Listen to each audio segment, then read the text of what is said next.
At so ayan, hi guys, welcome back sa channel natin at eto na nga si full summary ni chapter 1121. So tignan na nga natin to, pero bago tayo magsimula ay kung bago ka pa lang sa channel natin ay huwag mo kalimutan mag-subscribe at pakipindot na rin yung notification bell para ma-update ka every time na meron tayong bagong upload. So yun lang naman po at ulit ay huwag na nga natin patagalin pa, simulan na natin yan.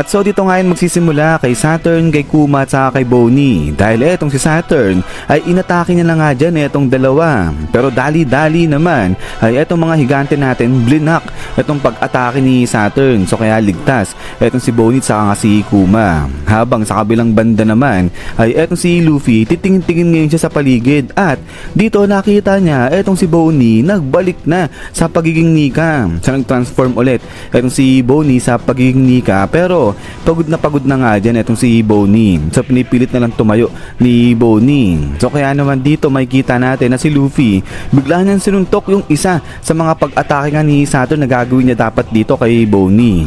So dito ay nagre-refuse itong si Luffy na atakihin itong si Saturn. At ang sabi niya nga na dapat itong si Bonnie yung gumawa niyan. So dito ay pinoprotektahan lang, binabakapan lang ni Luffy itong si Bonnie. Ayaw niya yung siya talaga yung babanat dyan kay Saturn. But then, ay pagkatapos nga dito, ay biglang lipad na ngayon etong si Bonnie at ready na siya ngayon para labanan o atakihin na etong si Saturn. But then, ay pagkatapos nga dito, sa side nila Luffy at saka nga ni Bonnie, ay biglang balik naman dito yan sa broadcasting nga ni Dr. Vegapunk. So tuloy sa pag-broadcast, etong si Dr. Vegapunk, katang sabi niya nga, yun nangyari dati during sa Void Century, mauulit-ulit yan dito sa panahon nila ngayon dahil yung mga weapons na ginamit noon, yung mga ancient weapon, ay nananatili pa nga rin daw dito yan intentionally. At eto habang nagsasalita dyan o nagbo-broadcast si Dr. Vegapunk ay may kita nga natin yung reaction dito ni Vivi at saka nga neto ni Shirahoshi. Pero maliban pa nga dito, ang dagdag pa ni Dr. Vegapunk na pati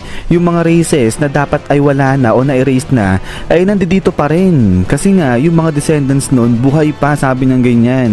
At eto habang binobroadcast ni Dr. Vegapunk ay pinakita na nga ngayon etong si King.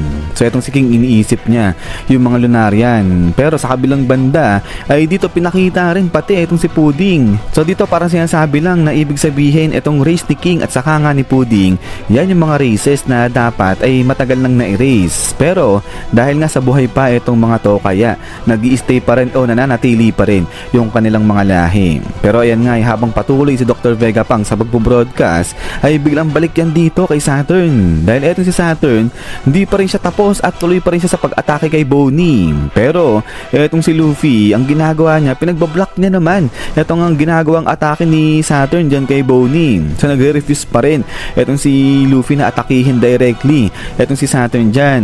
Pero pagkatapos nga ng mga pagbablock na ginagawa dyan ni Luffy ay maya-maya pa ay nag-transform na into sa pagiging higante etong si Luffy. So nag-giant mode na siya at pati nga etong si Bonnie ay naki-join na dito kay Luffy. At dito na nga nila ginawa ngayon yung combination attack nila para dito kay Saturn. At then pagkatapos nga niyan is dito na pinagsusuntok ngayon ng dalawa etong si Saturn ngayon dyan. So si Bonnie sinapak niya yung mukha ni Saturn habang etong si Luffy naman pinagsusuntok niya yung katawan ni Saturn. So kaya nga ang sabi dito ay na blown away etong si Saturn ngayon dyan.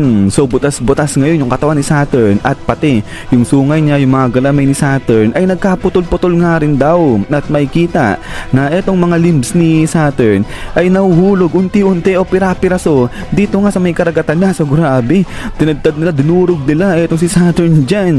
But then pagkatapos nga dyan ay may kita na etong si Bonnie ngayon ay biglang iyak siya habang sa kabilang banda etong si Luffy tuwan-tuwa naman siya at sabi niya nga dyan na blown away nila, nadurog nila etong si Saturn at good job para dito kay Bonnie, sabi niya ganyan. So grabe, ang tindi na itong dalawa, ang lupit, pinatay nila si Saturn. So although wala pa namang sinasabi sinasabi dito na talagang patay na itong si Saturn. Pero kasi yung description sabi nagkagula-gulanit na, di ba? Tantad na nga, pira-piraso na.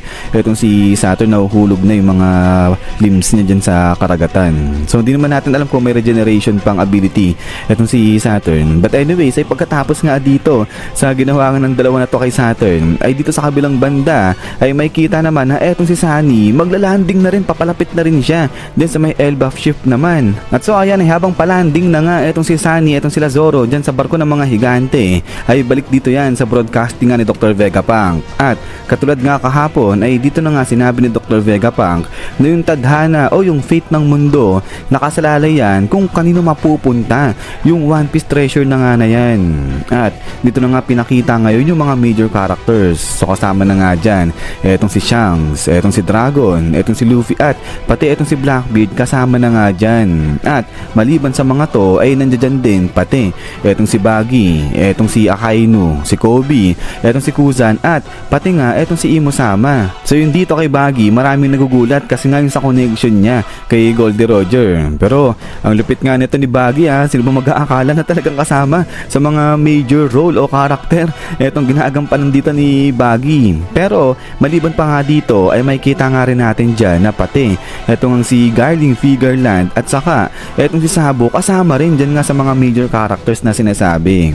Pero kasama nga rin dito pati eto ng misteryosong lalaki na nga na to na sinasabi nga yung nasa silhouette, at etong lalaki na to hawak-hawak niya yung espada ng kagaya ng kay Shanks. At so ayan, lahat ng major characters o lahat ng may mga major role na ginagampanan dito sa One Piece natin napakita na ni Oda. Maliban na lang talaga dito sa misteryosong naka-cape na nga na to tas may hawak ng espadang kagaya kay Shanks. But na pagkatapos nga nito is yan guys, so hanggang dito lang muna itong full summary natin. At ayan, ay dun pala sa mga hindi pa nakakapanood sa inyo ng brief analysis natin patungkol dito sa character na to, yung sinasabing parang katulad nga ni Shanks, yung link po niyan ay nandiyan lang sa may comment section. So kung interesado kayo ay pwede nyo i-check yan. So yun lang naman po, at ulit ay kapag lumabas naman itong full chapter na ng One Piece natin 1121 ay pe-present ko na lang kagad sa inyo yan guys. So ayan ulit, ay maraming salamat sa panonood dito kay One Piece natin. So lagi mag-ingat at huwag nyo pala kalimutan na mag-iwan ng like. So yun lang naman. So God bless inyo lahat. So kita-kits tayo ulit.